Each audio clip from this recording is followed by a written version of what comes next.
ስለ ወንድ ብልት የሚጠየቁ ብዙ ጥያቄዎች አሉ። አንደኛ ቁመቱ ስንት መሆን አለበት? ከ10 እስከ 13 ሴንቲሜትር ኖርማል የምንለው ቁመት ነው። ግን ይሄ ቁመት መለካት ያለበት ብልት ግትር ብሎ ከቆመ በኋላ ነው። ሁለተኛ መጣመም ኖርማል ነው ወይ ነው። መጣመም እስከ ተወሰነ ዲግሪ ድረስ ኖርማል ነው፣ 30 ዲግሪ ድረስ ማለት ነው። ግን እነዚህ መጣመሞች ቀስ ብለው የሚመጡ መሆን አለባቸው። ህመም ካለው በድንገት ከመጣ ከዛ በጣም ከመጣመሙ የተነሳ ወደ ሴት ብልት መገናኘት የሚያቀታቸው አይነት ደረጃ ከደረሰ እሱ ላይ ያሳስባችሁ ይገባል። ሶስተኛ ብልት አካባቢ ፈሳሽ መፍሰስ አለበት ወይም መላላጥ መኖር አለበት ወይ? የለም። ማንኛውም አይነት መላላጥ መኖር የለበትም፣ ፈሳሽ መኖር የለበትም። እሱ የተለያዩ አይነት የአባላዘር በሽታ ወይም የቆዳ በሽታ ምልክቶች ስለሆኑ ሄዳችሁ ቼክ መደረግ አለባችሁ። አራተኛ ደግሞ የብልት እድገት መቼ ነው የሚያቆመው ነው።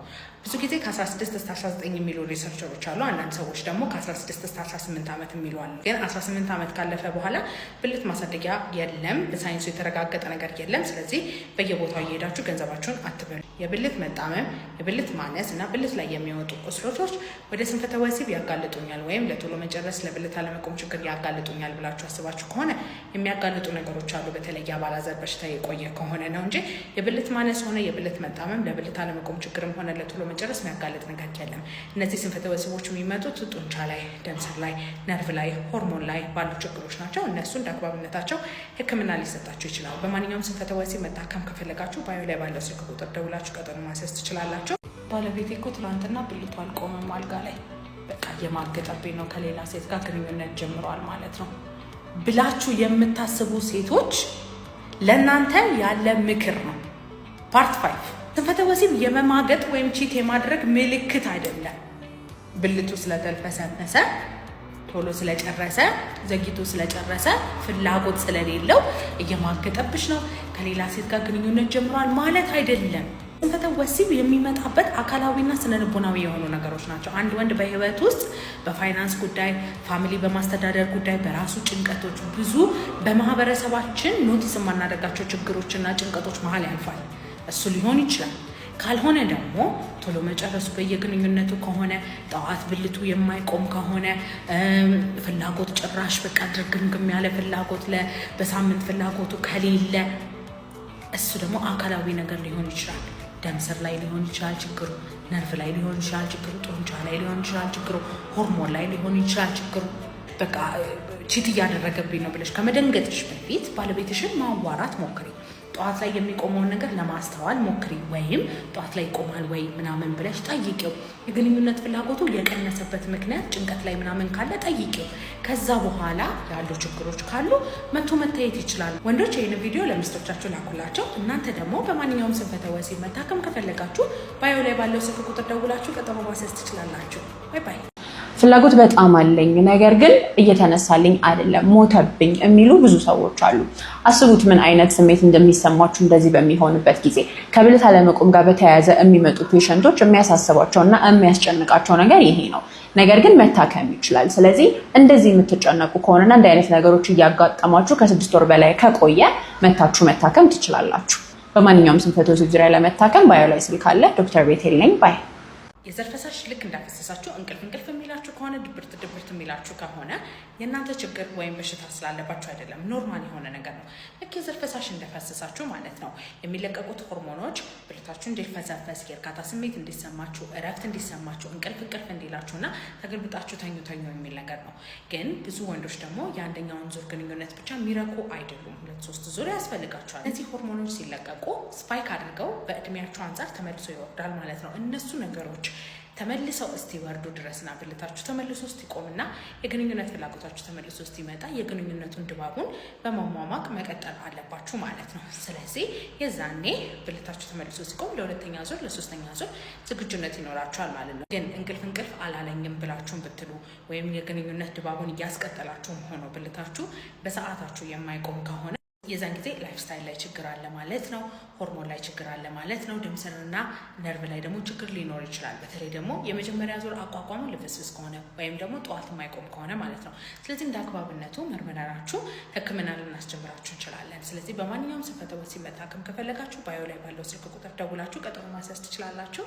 እሺ፣ ሴቷ የእርካታ ጣራ ላይ እንድትደርስ የሚረዷቸው 5 ነገሮች አሉ። በደንብ አዳምጡ። እሺ፣ አብዛኛው ጊዜ እኔ ጋር ታካሚዎች ሲመጡ እነሱ ኖርማል ዲዩሬሽን ወይም ደግሞ ቆይታቸው ኖርማል ሆኖ ሚስታቸው ወይም ደግሞ ጓደኛቸው እየጨረሰች ስላልሆነ ቶሎ እየጨረስኩ ነው ብለው ይጨነቃሉ። በዛ ጭንቀት የሚመጡና 5 ደቂቃ 6 ደቂቃ ነው የምቆየው እና ወይ 20 ደቂቃ ወይ ደግሞ 30 ደቂቃ የሚያቆየኝ መድኃኒት ስጠኝ የሚሉኛሉ። ነገር ግን ይሄ ጤናማ የሆነ ቆይታ ሆኖ ነገር ግን ሴት ወይም ደግሞ ባለቤታቸው ወይ ጓደኛቸው ቶሎ መጨረስ አለመቻሏ እያስጨነቃቸው ስለሆነ ማለት። ስለዚህ ሴቷ ስላልጨረሰች እናንተ ቶሎ እየጨረሳችሁ ነው ማለት አይደለም። እዚህ ጋር ጥንቃቄ እንድታደርጉ ነው።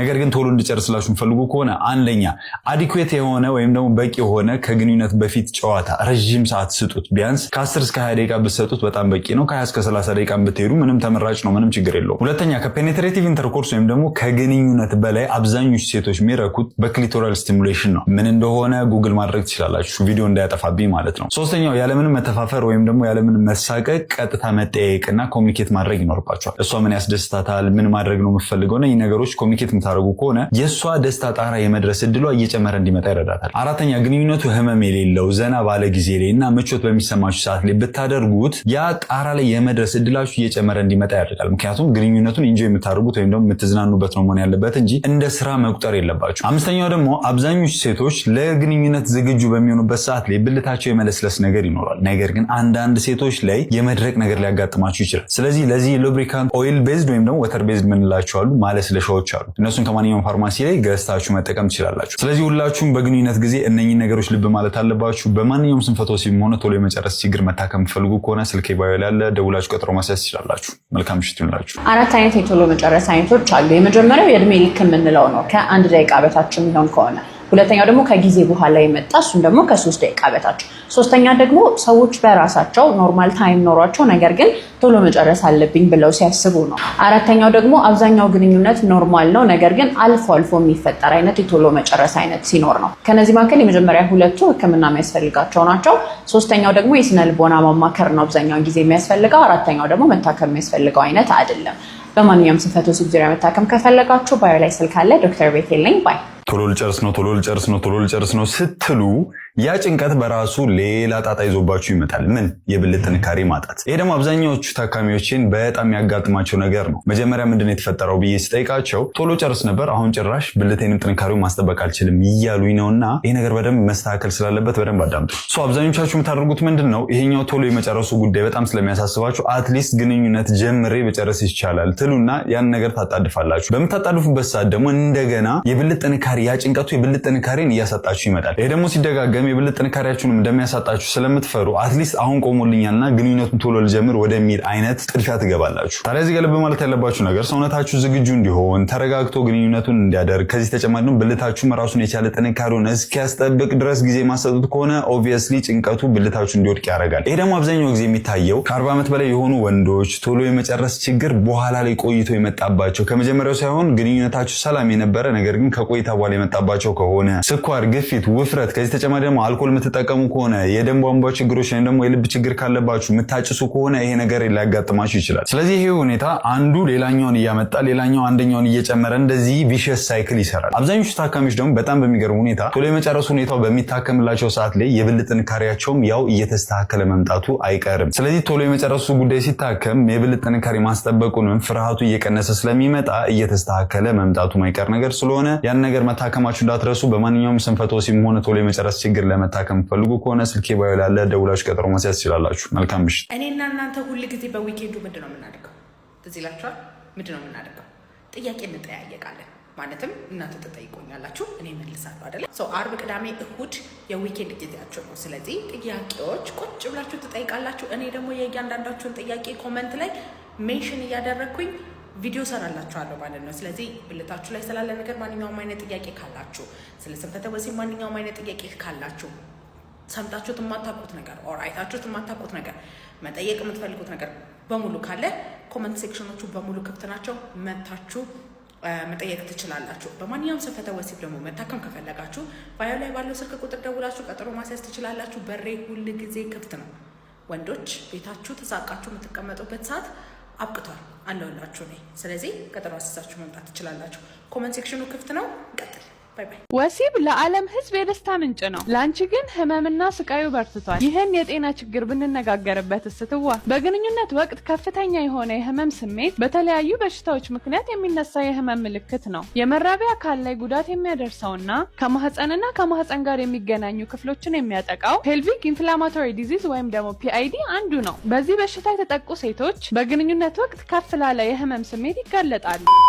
ወይም ልት መቆጣትም ተመሳሳይ የህመም ምልክቶችን ያመጣል። የማህፀን እጢም በተመሳሳይ መልኩ በግንኙነት ወቅት ህመም ያስከትላል። በእንቁላል ላይ የሚከሰት የውሃ መቋጠር በግንኙነት ወቅት ለሚኖር ከባድ የህመም ስሜት ያጋልጣል። እኒህና ተያያዥ በሽታዎች እንደ ምልክት በግንኙነት ወቅት የህመም ስሜትን የሚያመጡ ሲሆን እየበረቱ በመጡ ቁጥር በጥንቃቄ ማየትና ህክምና ማግኘት ያስፈልጋል። ዶክተር ኢክራም ነኝ። ፎሎ ማድረግ እንዳይረሳ። ባለትዳርና የአንድ ልጅ እናት ነኝ። ቲክቶክ ላይ እጅግ አማላይ የሆነ ሰው ተዋወቅኩኝ። ይህን ሰው ስተዋወቀው አሁን ባለሁባት ማንነቴ ሳይሆን ሁሌም በምስላት በምመኛት ማንነቴ ውስጥ ሆኜ ነው።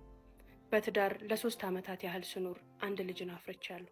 ለአዲሱ አፍቃሪና ቲክቶክ ላይ ለተዋወቅኩት ሰው ያስተዋወቅኳት ያቺ የምናም ማንነቴ አሁን ካለሁበት ከኖርኩበትና ከመጣሁበት የራቀና እጅግ በጣም የተጣረሰ ነው። ሁሌም ግን ይቺን ሴት ስመኛት ኖሬያለሁ። በጣም የሀብታም ልጅ የሆነች በታላላቅ ወንድምና እህቶቿ የተከበበች መውጫ መግቢያዋ ከፍቅርና ከርህራሄ የተነሳ በእነሱ ቁጥጥር ስር የወደቀ ቤተሰቦቿ ደሷ ካላቸው ፍቅርና ርህራሄ የተነሳ ከቤት እንድትወጣ ደጁን እንድታይ እንኳን የማይፈቀድላት ልጃገረድ ነኝ ብዬ አስተዋወቅኩት። ከቤት ወደ ትምህርት ቤት፣ ከትምህርት ቤት ወደ ቤት። ከ15 ዓመቴ ጀምሮ ለትዳር የሚፈልጉኝ ብዙ ሰዎች እኛ ቤት ውስጥ ቢመጡም ቤተሰቦች ግን በጣም ሀብታም ስለሆኑና ከነሱ የተሻለ ኢኮኖሚ ያለውን ሰው ሊያጋቡኝ ስለሚፈልጉ ብዙ ወንዶች እኔን ሊያገቡ መጥተው ተከልክለዋል ብዬ ነው ለዚህ ሰው ራሴን ያስተዋወቅኩት። እቺ ሴት እኔ ሳልሆን በእኔ ውስጥ ያለች የምናብ ሴቴ ናት። ይህ የቲክቶክ አፍቃሪ በእኔ ፍቅር ወድቆ ነበር። እሱ ገና የመጨረሻ ዓመት የዩኒቨርሲቲ ተማሪ ነው። የእኔ የሚለው ምንም ነገር የለውም። ቤተሰቦቹም ቢሆን ከሱ ድጋፍንና እርዳታን የሚፈልጉ እህትና እናት ያለው ሰው ነው። ለእናቱ አንድ ወንድ ልጅ ነው። እናቱ ብዙ ነገሮችን ከፍላ አሳድገው ዛሬ ተመረቀ አልተመረቀ፣ ደረሰልኝ አልደረሰልኝ ብላ አይናኑን የምታየው የቤተሰብ ኃላፊነት የተጫነው ምስኪን ነው።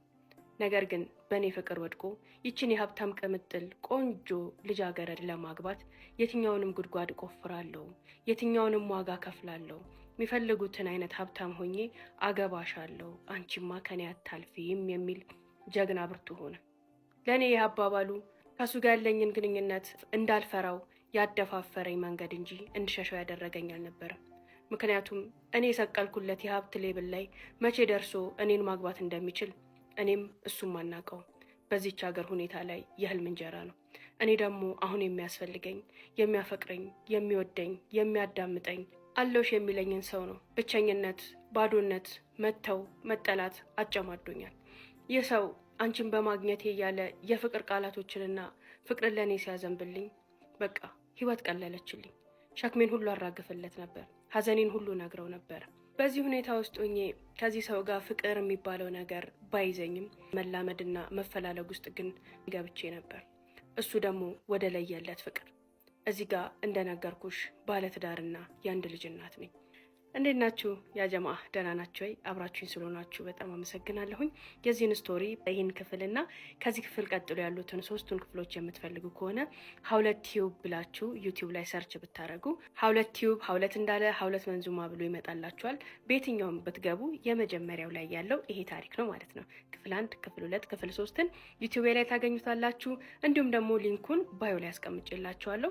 ሊንኩን በመጫን ወደ ዩቲዩብ የገብታችሁ 3ቱን ፓርት እዛ ማግኘት ትችላላችሁ።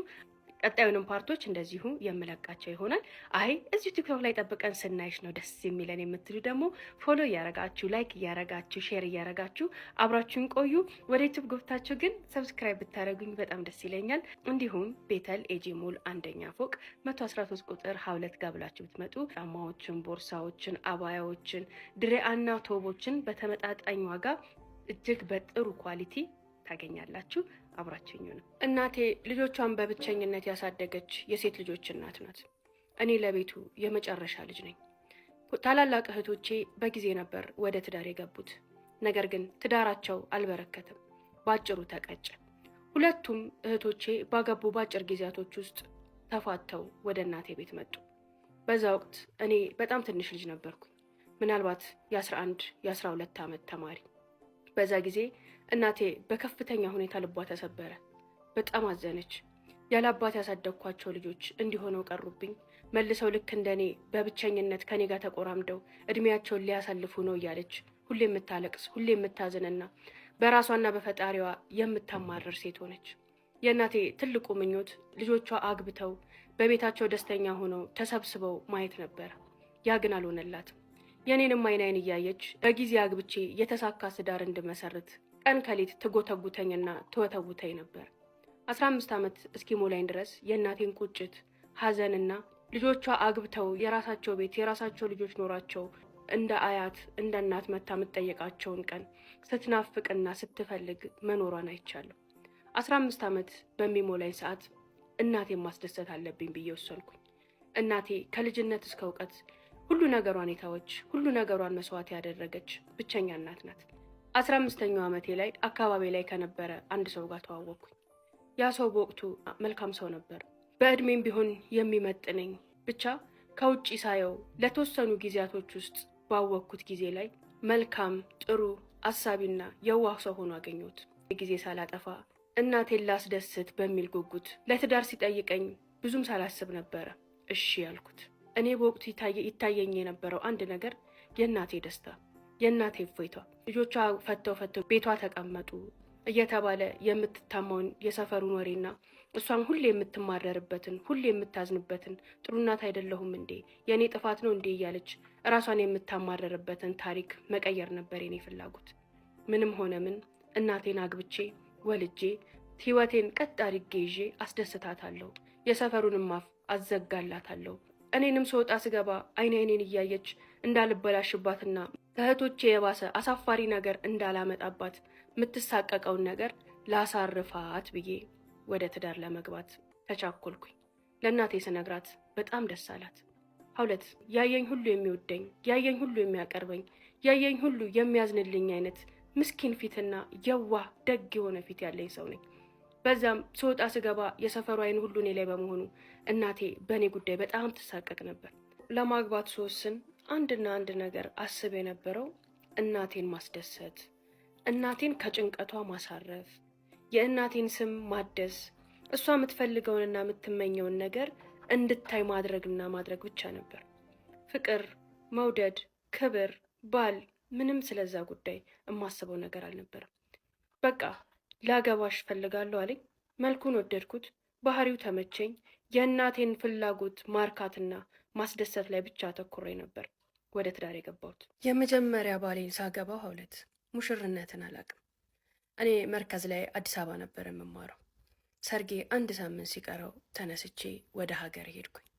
እዛም ሄጄ እንደ ሙሽራ እስቲም፣ ሳሙና፣ ቬሎ፣ የሚዜዎች ስብሰባ፣ ጭፈራ ምን ሳልል በቃ በዛ 1 ሳምንት ውስጥ ሄድኩኝ። የተደረገው ተደረገ፣ ተጋባን። እናቴም እንዳሰብኩት እንደተመኘሁት ደስተኛ ሆነች። ጥሩ እንቅልፍ መተኛት ጀመረች። ይህን ስሜት ሴት ልጅ ያላችሁ ያለ አባት የምታሳድጉ አብሶ ደግሞ እያማረች እያበበች እያደገች የሚወጣ የሚወርደው ሰው እሷን ማየት የጀመረ እናቶች ስሜቱን ስቃዩን ታውቁታላችሁ። እናቴ ከዛ ስቃይ እፎይ በማለቷ ያን ማየቴ ለእኔ ትልቅ ደስታን ፈጠረልኝ። ተጀመረ ትዳር። ህይወት ሀ ሁ እያለ መሄድ ጀመረ። እንዳሰብኩት ግን ሰውን እንደማስደሰት ሁሉ ነገር ቀላል አልነበረም። አግብቼ ህይወት ውስጥ ከገባው በኋላ መጀመሪያ እንዳወቅኩት እንደሳልኩትና እንደገመትኩት አልነበረም። በኢኮኖሚም ቢሆን ገና ከዩኒቨርሲቲ ተመርቆ የወጣበት ጊዜ ስለነበረ በጣም ዝቅ ያለና መጠነኛ የሚባል ነበረ። ነገር ግን አንድ የማውቀውና የማልዋሸው እውነት በጣም ያፈቅረኝና ይወደኝ፣ በሚችለው አቅምም ይንከባከበኝ፣ እኔን ለማስደሰት ይሞክር የነበረ ሰው ነው። ልክ እንደተጋባን ጫጉላ ሽርሽር ምናምን አላልኩም። አብረን ሁለታችንም ህይወትን ለማሸነፍ ህይወትን ለመግፋት ስራ መስራት ጀመርን። እንደዛው እየሰራን እየታገልን ባለበት ወቅት ብዙም ሳልቆይ ነበረ የመጀመሪያው እርግዝናዬ የመጣው። እርግዝናዬ ላይ ሆኜ ግን እቤት አልዋልኩም፣ መስራት ጀመርኩኝ። ለመውለድ እየተቃረብኩ ሲሄድ ግን እናቴ ጋር ሄጄ ነበር መውለድ የነበረብኝ። ያኔም አሁን የምንሰራውንና ሌሎችንም ስራዎች እሰራለሁ ብሎ ገንዘብ ከቤተሰብ ጠይቄ እንዳመጣና እንዳበድረው ጎተጎተኝ። እኔም ከእናቴም ከእህቶቼም አንድ የሚሰራው ስራ አለ፣ ከአራስ ወጥቼ ወደ ቤት ሲሄድ ገንዘቡን ይመልስላችኋል ብዬ ተበደርኩኝ። ያንን የተበደርኩትን ብር ሰጠሁትና ከአራስ ወጥቼ እስክመጣ እሰራለሁ ብለህ ያሰብካቸውን ነገር ሰርተክ ትመልሳለህ ብዬ አስጠንቅቄ ነበር ያንን ገንዘብ የሰጠሁት። አይደርስ የለ እናቴ ጋር ወልጄ ታርሼ ወደ ቤቴ ስመጣ ግን ምንም የተቀየረ ነገር አልነበረም። የሰጠውህን ገንዘብ የታደረስከው እሰራዋለሁ ያልከውን ስራ ምን ላይ ያደረግከው ብዬ ጠየቅኩት። ያንን በምጠየቀው ሰዓት ግን እንደዚህ የሚያፈቅረኝ የነበረው ሰው ሙሉ ለሙሉ ተቀየረብኝ። የማላቀው ሰው ሆነ።